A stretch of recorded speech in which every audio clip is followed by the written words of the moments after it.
नमस्कार, मैं हूं रविरंजन। आप देख रहे हैं लाइव बिहार।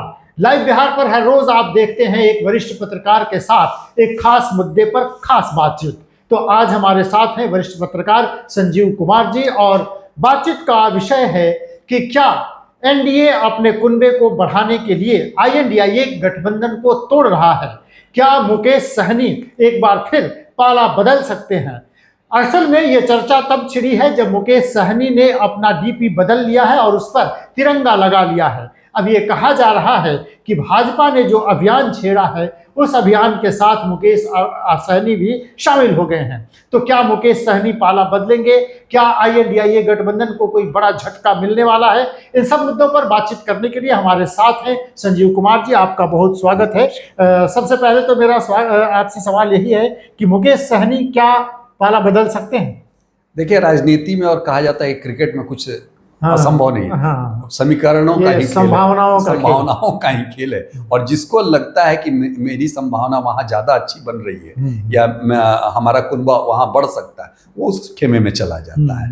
वैसे जिस बात की आप चर्चा कर रहे थे, तो उनके प्रवक्ता हैं देव ज्योति, उन्होंने स्पष्ट कहा है कि अभी हम नहीं कह रहे हैं। लेकिन जो कहते हैं ना कि समाचार वो नहीं जो सामने दिखता है, समाचार के पीछे के कुछ बातें चल रही हैं, वो हम लोग के लिए ज़्यादा महत्व की बात होती है। तो मुझे लगता है क्या कि जो घटनाक्रम जिस प्रकार के बदले हैं, उसमें ऐसा लगता है कि हो सकता है कि मुकेश सहनी अपना ये बदल सकते। लेकिन मुकेश, क्योंकि मैं इसलिए बता रहा हूँ कि मुकेश सहनी का आप लगातार एक्स प्रोफाइल में देख रहा था और एक तुलना कर रहा था कि आरजेडी के प्रोफाइल में, तो आरजेडी के प्रोफाइल में सिर्फ कुश्ती विजेताओं को हॉकी में जो टीम जीती है, भारतीय टीम, उनको बधाई दी गई है। बाकी लोगों का मैं नहीं देख पा रहा था। लेकिन वही मैं मुकेश सहनी का देख रहा था कि वो लगातार अपनी चीजों पे बात कर रहे हैं। विश्व आदिवासी दिवस 9 अगस्त को था, उसमें उन्होंने शुभकामना दी है, बाकी सारी चीजों की जानकारी दी है। मैंने आप ओलंपिक में मेडल जीतने की बात कर रहे हैं। हाँ, ओलंपिक में जो मेडल मिले हैं, तो मुकेश सहनी ने हर मेडल के बाद अपना एक ट्वीट जारी किया है। तो मुझे लगता है कि ये इन सब चीज़, हालांकि ये तो बड़ा राष्ट्रीय मुद्दा है, इस पर कोई भी आदमी कर सकता है, लेकिन जो डीपी है और भाजपा का जो अभियान है हर घर तिरंगा, हाँ। और ये तब बदला जा रहा है जब ये क्या कहे, भाजपा ने आह्वान किया कि हर लोग अपने डीपी में लगाएं। तो कयास लगाए जा सकते हैं क्या कि मुकेश, जदयू के लोगों ने भी लगाया है, भारतीय जनता पार्टी के लोगों ने लगाया है और तमाम लोग लगा रहे हैं। इसका माने ऐसा कह सकते हैं कि मुकेश सहनी का झुकाव उस तरफ, मुकेश सहनी का ऐसे भी देखा जाए तो मुकेश सहनी का स्वाभाविक झुकाव एनडीए के तरफ ही है। और मलाह एक बड़ी जाति है, ऐसा अनुमान लोग लगाते हैं कि 20 जातियों को मिलाकर के जो समीकरण की बात मुकेश सहनी कहते हैं, तो उसका लगभग 7% वोट है, ऐसा अनुमान है। हाँ, वो तो कहते हैं सब मिला के 10-12%। हाँ, लेकिन 7% ऐसा कहा जाता है। तो 7% वोटर में सामान्यतः लोगों का झुकाव एनडीए की तरफ है और उसका ये प्रतिनिधित्व करते हैं। तो इसलिए कहा जा सकता है कि वो एनडीए में वो स्वाभाविक अपने को थोड़ा मैंने नेचुरल फील करते हैं। हम अपने दर्शकों को ये बताते चलें कि 2020 के चुनाव में मुकेश सहनी एनडीए में थे। भारतीय जनता पार्टी ने उनको 11 सीटें दी थी, जिनमें 4 सीटों पर उनको जीत मिली थी। अब और उसके अलावा वो उनको एमएलसी बनाया गया, बाद में बिहार सरकार में वो मंत्री भी बने। तो उनको लगता है कि भारतीय जनता पार्टी के पास देने के लिए बहुत कुछ है। पिछले चुनाव में वो डील अच्छी नहीं हो पाई और वो जो डील चाहते थे वो नहीं हो पाया, इसलिए वो नाराज हुए। तो लगता है कि इस बार माने भारतीय जनता पार्टी तो बिहार में चुनाव 2025 के चुनाव बिल्कुल सामने है, तो बीजेपी के पास तो देने के लिए बहुत कुछ है। बिल्कुल। मुकेश सहनी का थोड़ा सा मैं बैकग्राउंड पे अगर चर्चा करूं तो 1971 में जन्म हुआ, 18 साल की आयु में 1999 में चले गए बॉलीवुड, हिंदी फिल्मी दुनिया में मुंबई चले गए।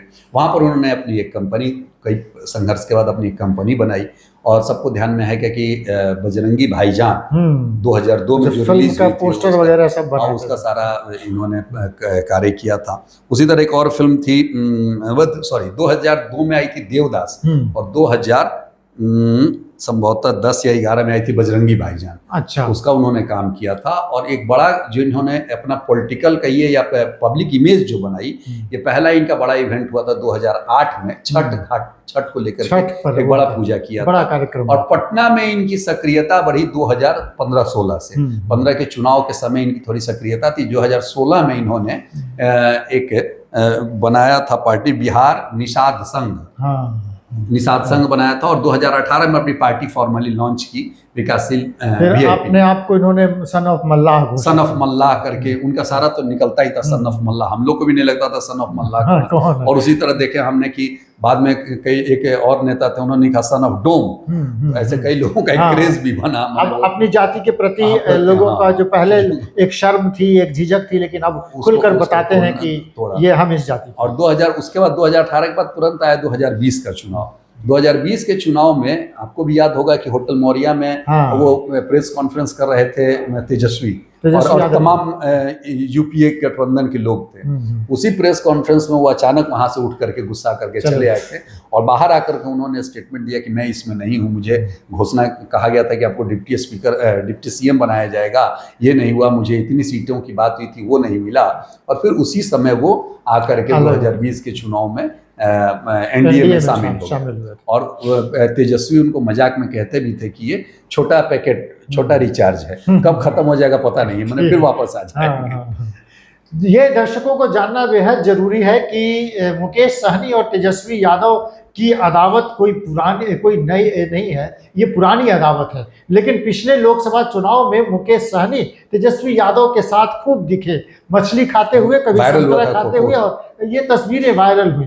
तेजस्वी यादव ये लगने लगा कि वो उनके छोटे भाई की तरह हैं और लगातार दोनों भाई चुनाव में प्रचार करते रहे। लेकिन 3 सीटें मिली वीआईपी को और 3 सीटें वीआईपी हार गई। इस बार अगर विधानसभा चुनाव में मुकेश सहनी को कुछ बड़ा करना है तो निश्चित रूप से बड़े गठबंधन की ओर वो जाना चाहेंगे। इसीलिए अगर कहीं से कोई चिंगारी है तभी उसमें से धुआं निकल रही है। ये बातचीत इसीलिए छिड़ी हुई है। जी बिल्कुल, तो बिल्कुल। आपको क्या संभावना लगता है? एक अति पिछड़ा वोटर जो है वो लगातार आप देखेंगे ट्रेंड है कि वो भारतीय जनता पार्टी के साथ रहे हैं। मल्लाहों का वोट भी मुजफ्फरपुर में जो हमेशा वो बीजेपी के साथ रहे हैं, खगड़िया में रहा, खगड़िया में रहा और जहाँ जहाँ बड़ी जनसंख्या है उनकी, और यही समझ करके उन्होंने टिकट भी लिया था। झंझारपुर उनका क्षेत्र है, लेकिन उनके कहने पे, जिसको कहते हैं ना कि वोट शिफ्ट करा लेना, ये वोट शिफ्ट करा लेना मुकेश सहनी के साथ अभी संभावना नहीं दिखती। जैसे रामविलास पासवान की आते कहिए कि अभी उनके लड़के हैं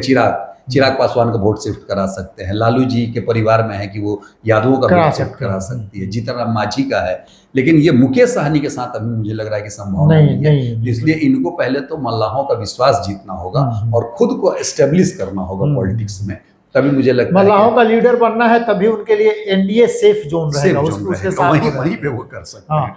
एक ये इन सब बातों के पीछे एक बात और है कि जब उनके पिताजी का देहांत हुआ तो भारतीय जनता पार्टी के नेताओं ने बढ़ चढ़ के वो वहाँ पर गए, सांत्वना दिया, उनके अंतिम संस्कार में शामिल हुए। उत्तर प्रदेश से वो एक निषाद नेता भी यहाँ चले आए थे और सबसे पहले वो आए थे। तो इस तरह से एनडीए इन पर डोरे डाल रही है लगातार पहले से। हाँ, एनडीए चूंकि मुकेश सहनी का तो वजूद है ही, ऐसा नहीं कि उनको इनकार किया जा सकता है, तो एनडीए भी चाहती है कि हमारे खेमे में, और वो उसमें वो सहज अपने को महसूस करते हैं, तो इसलिए सब लोग मिलजुल रहे हैं। भारतीय जनता पार्टी को मुजफ्फरपुर इलाके में 11 विधानसभा सीट है और उसमें से अगर एक सीट पर भी अगर आप किसी निषाद को और मल्लाह को टिकट नहीं देंगे तो वो 11 के 11 हारेंगे। ऐसी वहाँ पर समीकरण वहाँ बन जाती है। हरी सहनी को प्रयोग के तौर पर भारतीय जनता पार्टी ने यूज किया था, लेकिन मुकेश सहनी में निश्चित रूप से हरी सहनी से ज्यादा दम है। आपको लगता है मुकेश सहनी वो वोट शिफ्ट करा सकते हैं? मुकेश सहनी के साथ बात क्या है कि वो इंडिपेंडेंट है। हरी सहनी एक संगठन के साथ, एक बड़ी दुनिया की सबसे बड़ी पॉलिटिकल पार्टी के साथ हैं और ये स्वयं अपनी लड़ाई लड़ रहे हैं। और जो जमीनी मुद्दे हैं उस पर आज मुझे लगता है कि मुकेश सहनी नहीं लड़ रहे हैं। जैसे कि मुकेश सहनी कहते हैं कि अनुसूचित जाति का दर्जा मिलना चाहिए मल्लाह जाति को, लेकिन वो कभी ये नहीं बात करते हैं कि बिहार में मछली का प्रोडक्शन पर अधिकार होना चाहिए उनका, उनकी आर्थिक समृद्धि कैसे। कई मल्लाह नेताओं ने कहा भी कि हमको आरक्षण मिल जाएगा तो क्या हम सोना बेचेंगे, हमको तो काम है वही कि हमको जारे में भी मछली ही पकड़ना है। तो उनकी रोजी रोटी से संबंधित जब तक ये मुद्दे नहीं उठाएंगे, इनकी रोजी रोटी से संबंधित मुद्दों के लिए जब तक सड़कों पर संघर्ष नहीं करेंगे, तब तक मल्लाह इनको अपना लीडर नहीं मान सकते। एक और मल्लाहों के लिए आरक्षण की बात तो जो हो रही है, लेकिन भाई आरक्षण में सरकारी नौकरी है कितनी, माने और स्कूलों तक जाए तो कितने लोग जा पाएंगे, तो ये है ही नहीं, तो आप डिमांड क्या कर रहे हैं? बिल्कुल। उनके जीवन स्तर में सुधार के लिए, उनके रोजगार के लिए, उनकी पढ़ाई लिखाई के लिए अगर इन सब चीजों को लेकर वो जाते हैं तो ज्यादा बेहतर होगा उनके लिए, उनके मैंने रोजी रोजगार से संबंधित मुद्दों के लिए वो कहें, जैसे कि बिहार की मछलियां बाहर जाए, उसके लिए क्या सुविधाएं हो सकती हैं, तालाब पोखर इन सब पे उनके लिए आरक्षण होना चाहिए, उनको अध्यक्ष बनाया जाना चाहिए, इन सब बातों को लेकर के अगर वो लड़े। और मैं बिहार के लोग फूलन देवी के साथ इनको की जो लड़ाई है उसके साथ मुझे लगता है कि बहुत अपने को जोड़ नहीं पाते हैं, इसलिए थोड़ा सा अपनी स्ट्रेटजी इनको चेंज करनी पड़ेगी। मुकेश सहनी असल में मत्स्य विभाग, मत्स्य पालन का बिहार में बड़ी संभावना है और उसके लिए अगर सरकार कुछ करती है, मुकेश सहनी लीड कर सकते हैं उसमें, अगर वो चाहे तो अपने समाज को लीड कर सकते हैं और अपने समाज को बड़ा लाभ पहुंचा सकते हैं। बिल्कुल। तो उसमें उनको प्रयास करना चाहिए, आपको ये लगता है? आज भी देखिए कि आज बिहार की क्या स्थिति है, कई आंध्र प्रदेश से मछलियां आती हैं। हाँ, ज्यादातर तो मछली वही आंध्र प्रदेश। हम लोग सुनते रहे क्या कि जिस जगह से ये आते हैं मिथिला के क्षेत्र से, वहां पर तो कहा जाता था पग पग पोखर माछ मखा, वहां की संस्कृति ही थी। आज वहां की तालाब की संस्कृति विलुप्त हो रही है, उसके लिए कहीं मुकेश सहनी का भी संघर्ष होना चाहिए, स्टेटमेंट आना चाहिए। तो चलिए, आपने दर्शकों को ये भी बताते चले कि बिहार में जो संभावनाएं तलाशी जा रही हैं उसमें तेजस्वी यादव को अगर सीएम बनना है तो उनके साथ उनकी टीम ज्यादा बड़ी होनी चाहिए और तभी वो उनकी ताजपोशी हो सकती है। लेकिन एनडीए धीरे धीरे उनकी टीम को तोड़ने की कोशिश कर रही है। एक हलचल तो कांग्रेस के भीतर भी है, कांग्रेस चाहती है कि अलग से चुनाव लड़ा जाए, कोई किसी गठबंधन में न रहे, माने कांग्रेस के भीतरी स्तर पर। आप किस तरह से देख रहे हैं, अगर INDIA गठबंधन से मुकेश सहनी निकल जाते हैं तो वो टीम और कमजोर होगी? आपको लगता है कि मुकेश सहनी की वहां जरूरत है या नहीं? देखिए, मुकेश सहनी की तो जरूरत सबको है। ऐसा नहीं कि मैंने कहा ना कि मुकेश सहनी के वजूद को अपन इनकार नहीं कर सकते। मुकेश सहनी है, उनकी भी उनके साथ कुछ शक्ति है, कुछ वोटर्स उनके पास भी हैं और कुछ मुद्दे उठाए हैं, इसलिए उनकी एक क्रेडिबिलिटी भी थोड़ी बहुत बनी है। तो मुझे लगता है कि किसी भी खेमे में जाएंगे तो फायदा ही होगा। कोई भी पॉलिटिकल लीडर अगर किसी खेमे में जाता है तो घाटे का तो काम है नहीं, तो फायदे का ही सौदा है। अगर INDI से निकलते हैं तो INDI कमजोर तो होगा ही। तो ऐसी छोटी छोटी पार्टियों के लिए एक खतरा प्रशांत किशोर भी बनते जा रहे हैं, प्रशांत किशोर की टीम बड़ी होती जा रही है। तो छोटी छोटी पार्टियों के जो कार्यकर्ता हैं वो चाहते हैं कि कोई प्लेटफॉर्म मिल जाए तो उधर का रुख अपना लेंगे। बिल्कुल। आपको लग रहा है इससे हानि होगा मुकेश सहनी? मुकेश सहनी प्रशांत किशोर कि INDI में रहें या NDA में रहें, उससे प्रशांत किशोर को तो कोई फर्क पड़ने वाला है नहीं। अब मुकेश सहनी अपना देख रहे हैं कि मुझे किसमें फायदा है, और NDA भी देख रही है। पॉलिटिक्स क्या है कि तो शर्तों पे होता है। वाजपेयी जी कहते थे कि साहित्य की जमीन और राजनीति की जमीन दोनों बिल्कुल अलग होती है। साहित्य की जमीन बड़ी संवेदनशील होती है, बड़ी मुलायम होती है, राजनीति की जमीन बड़ी कठोर पथरीली होती है, वहाँ सौदेबाजी बिल्कुल एकदम शर्तों पर होती है। ये तब देखिए किस शर्तों पर किस पार्टी किस गठबंधन में रहेंगे, ये तो मुकेश सहनी और भविष्य बताएगा। तो चलिए, मुकेश सहनी का भविष्य अभी उस पर हमारी नजर है कि वो क्या कुछ करने जा रहे हैं। हम तो संभावनाएं तलाश रहे थे, जो सियासी गलियारे में चर्चा छिड़ी है कि क्या मुकेश सहनी पाला बदल सकते हैं, क्या वो NDA का हिस्सा हो सकते हैं।